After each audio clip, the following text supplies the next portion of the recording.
the medical profession tell the patients, their HbA1c is, it's 7, or it's 7.5, or it's 8. You've got good control. Well, that's complete nonsense. They do not have good control.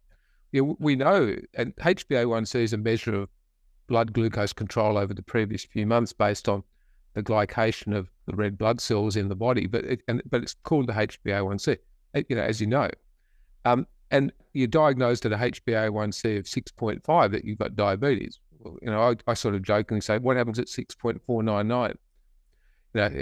You don't have diabetes. But what's interesting is that the complications of diabetes, the microvasculars, the cardiovascular disease, the strokes, go up above a HbA1c of 5.7. Yeah. So 5.7 is not, you wouldn't even be called, you wouldn't have diabetes. So having a HbA1c of 7, to me, is not control at all.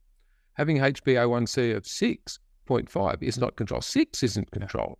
You want a HbA1c of 5.7 or less. Well, why would you take off someone's toe or someone's leg? Because they're failing. So these people are having daily dressings. They're coming along. They've got low-grade infection, and then it becomes a greater infection. Antibiotics are given, but antibiotics can't reach it because of the blood supply issues. Doesn't matter how many supplies you've got. If you don't have a transport system to get to the destination, it doesn't matter. So antibiotics are poorly effective. I tried prescribing, literally for my patients to be given cheese and eggs in hospital. I had to write it on the chart just so they've got protein. But when the infection gets out of control, then it starts ascending. So instead of being the toe, it's becoming the front of the foot. It's not the front of the foot, it's the back of the foot. It's not the back of the foot, it's up to the calf. And if you don't control the calf, then it's at the thigh, and then you die. That cascade of events and leading to blood infection, sepsis, can kill you.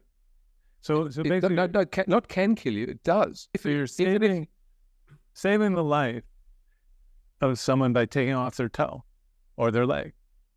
That's a brilliant. You save lives. Why weren't? I think we prolong them, and that's just it. But because once you have a leg amputation, your average, your life expectancy is less than 2 years. An amputation for diabetic foot, diabetic foot or diabetic leg amputation, your average life expectancy is less than 2 years. But it's really, I think, very descriptive for diabetes. It's called the Maillard reaction, Maillard. Everyone knows it. It's the browning of food. So you can, every time you go to a bakehouse, you can see that tan brown color on the top of your bread, or the cakes and the croissants and whatever. But essentially that's diabetes. And what I'm talking about is that what happens when you're cooking food is that under the effect of heat, the protein combines with the glucose, the glycation of the protein, and that creates the browning. And that's a fairly simplistic way of looking at it, but it's the caramelization of food. Now, exactly the same process happens in the body. When your blood glucose goes up, your tissue glucose, because of osmotic pressure, goes up by about 2/3 to 3/4 of what it is in the blood.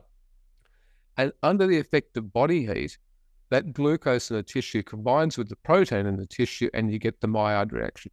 So every time your blood glucose spikes above normal, every time you are effectively toasting every single tissue in your body. And it doesn't matter. It could be your eyes, your kidneys, your feet, your vessels, your brain.